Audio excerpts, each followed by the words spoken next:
Bon, on fait quoi? Bonjour à tous et bienvenue dans cette nouvelle vidéo. C'est un plaisir de vous retrouver aujourd'hui. Et aujourd'hui, on ne va pas parler d'un insecte. Je vais pas vous faire encore une fois à quoi ça sert. Aujourd'hui, je vais tester un tout nouveau concept. Et en fait, ce concept est juste là en fait en tant que test. Pour vous annoncer un gros concept qui arrive dans les semaines à venir. Ce concept va être décomposé en deux parties. Je vous explique. En gros, il y aura le samedi et le dimanche. Le samedi, ça sera l'histoire d'un aliment que je vais choisir et le dimanche, ça sera la composition de cet aliment-là. Et ces deux vidéos-là vont faire une série et tout simplement, ça va s'appeler Tout sur un aliment. Je vais tout vous apprendre sur tous les aliments. Vous connaîtrez tout sur la banane, tout sur la pomme, tout sur la figue, tout sur les poires, tout sur les carottes, tout sur les betteraves, tout sur tous les aliments qui existent. Donc si déjà vous voulez que je parle d'un aliment en particulier, dites-moi-le dans les commentaires. Et cette vidéo est là juste pour vous annoncer ce concept et pour voir si ce concept va vous plaire. Et donc là, dans ce concept-là, aujourd'hui, je ne vais pas vous expliquer ce que c'est la banane et tout, ce que je voulais vraiment vous faire une vidéo complète sur ça. Et elle arrive du coup, la toute première vidéo, elle arrive la semaine prochaine et ça sera donc sur la banane. Donc aujourd'hui, c'est juste 10 anecdotes sur la banane et dès la semaine prochaine. Donc du coup, samedi, ça commence avec toute l'histoire sur la banane et dimanche, la composition d'une banane. Donc c'est parti pour le tout premier épisode. Donc c'est parti pour l'épisode 0 d'une grande série qui s'annonce et les premières vidéos commencent la semaine prochaine. Donc c'est parti, on y va pour ce tout nouveau naturel. Allez c'est parti, on y va, go.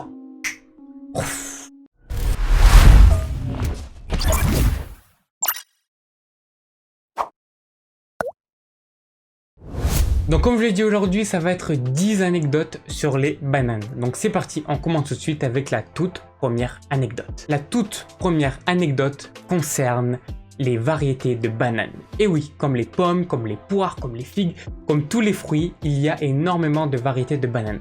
Alors nous, on en connaît uniquement 4. Mais en fait, il en existe 1500 variétés. Entre 1500 et 2000 variétés de bananes différentes. Mais pourquoi on en connaît uniquement 4? Déjà, c'est quoi ces 4 bananes? La toute première, c'est la banane qu'on voit partout sur les étals de nos supermarchés et qu'on retrouve partout, c'est la Cavendish. La Cavendish, la banane classique qu'on peut manger crue. C'est la banane la plus connue. Elle concerne 97% de la production mondiale des bananes. Ensuite, on a la deuxième variété qui est la banane Fraisinette. Alors la banane Fraisinette, c'est une toute petite banane qui provient de l'Asie mais également de l'Afrique. Donc cette banane est assez rare à trouver mais on peut la retrouver dans certains supermarchés. La troisième, c'est la banane rose. Je ne sais pas si vous avez déjà goûté cette banane, mais cette banane a un goût de figue sucrée. C'est même le nom qu'on lui donne. On lui donne banane rose ou figue sucrée. Donc c'est la troisième variété de banane qu'on peut retrouver en France. Et la quatrième, c'est la banane plantain. Alors cette banane, bien sûr, on ne peut pas la manger crue, on peut manger uniquement cuite. Pourquoi? Tout simplement pour sa teneur en amidon. Ce qu'il faut savoir, c'est qu'une banane, quand elle n'est pas à maturité, quand elle est verte, elle contient énormément d'amidon. Quand ces amidons vont être transformés en sucre, mais avant cela, qu'est-ce qu'un amidon? Un amidon est tout simplement une molécule de sucre, mais ce qu'on appelle des sucres lents. C'est-à-dire que les amidons, à l'intérieur, il y a des sucres, mais c'est des sucres à longue chaîne. Par exemple, ce qu'on pourrait avoir dans une pomme, c'est des sucres à chaîne courte. Ça veut dire qu'ils vont être directement assimilés par notre organisme. Et pour les amidons, c'est des sucres à chaîne longue, c'est-à-dire que vous n'aurez pas le goût sucré quand vous allez manger, exactement comme dans les pommes de terre. Et c'est uniquement après, quand il y aura la digestion, que notre corps va tout simplement les diviser. C'est-à-dire que notre corps va couper les chaînes longues en chaînes courtes. Donc toutes les bananes contiennent de l'amidon. Et quand les bananes sont vertes, c'est pour ça qu'il ne faut surtout pas les manger crues, parce que tout simplement elles contiennent trop d'amidon. Et c'est pour ça également qu'il ne faut pas manger les bananes quand elles sont tout juste jaunes, ou quand elles ont des reflets verts.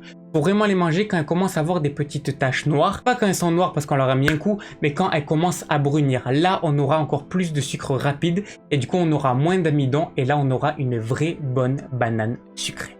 Et donc du coup, la banane plantain est une banane qu'on dit qu'elle ne mûrit pas.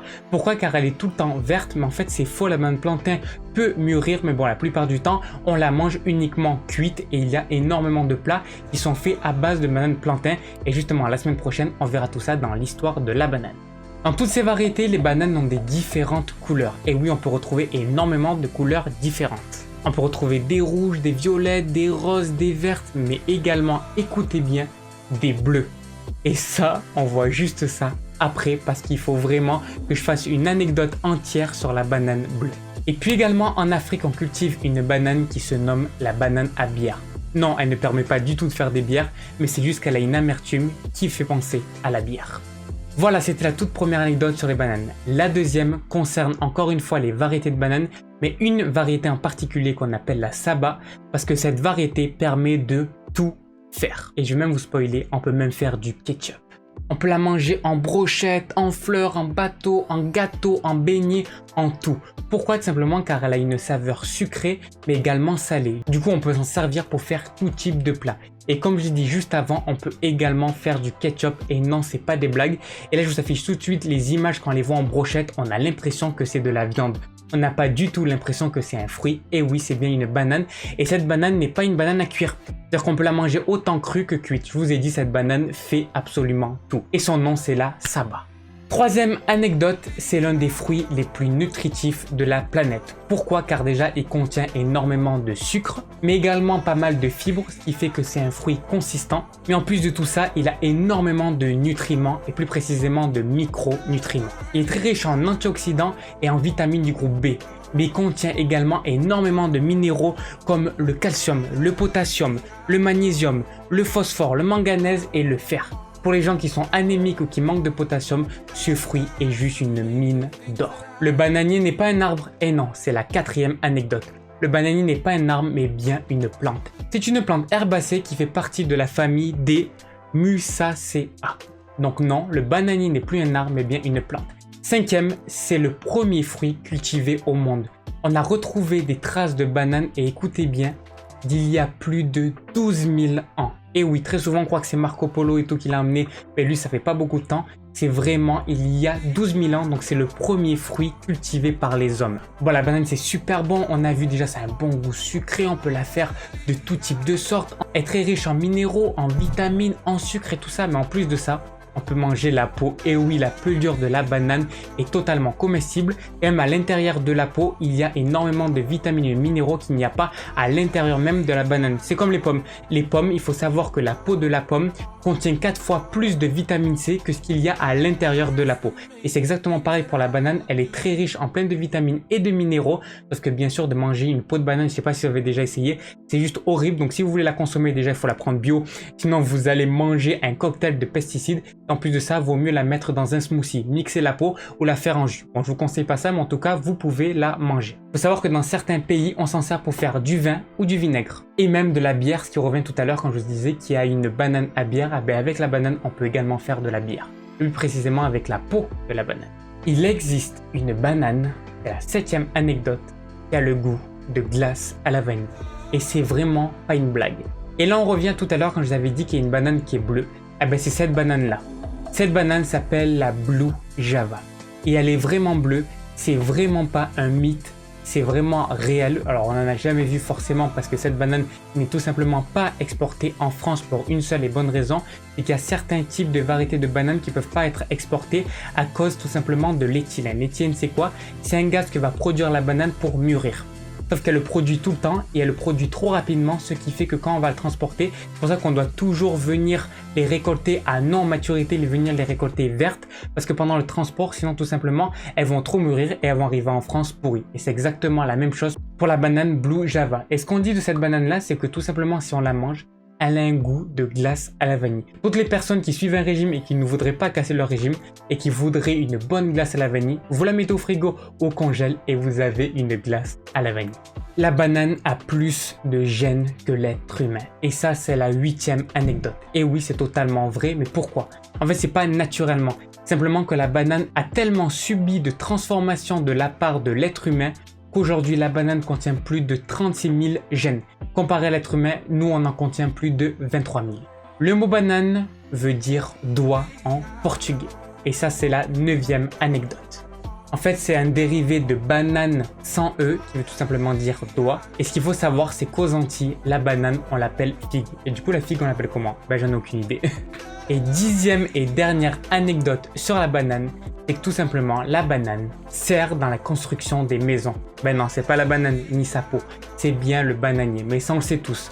Si vous avez déjà regardé des émissions de survie, vous avez toujours vu qu'ils prennent tout simplement les fleurs de banane et ils s'en servent pour faire leur construction, ou simplement les fleurs de palmier. Dans les feuilles de bananier, il y a énormément de fibres et c'est ce qui sert pour la construction des maisons. Ils sont également utilisés pour fabriquer des toitures, emballages ou encore pour cuire les aliments en papillote. Donc la fleur de bananier sert à énormément de choses. Et voilà, c'est tout pour la banane, enfin pour les anecdotes sur la banane. Si vous voulez en connaître plus, vous voulez connaître son histoire, sa composition, ses bienfaits et tout sur la banane, je vous donne rendez-vous samedi et dimanche prochain.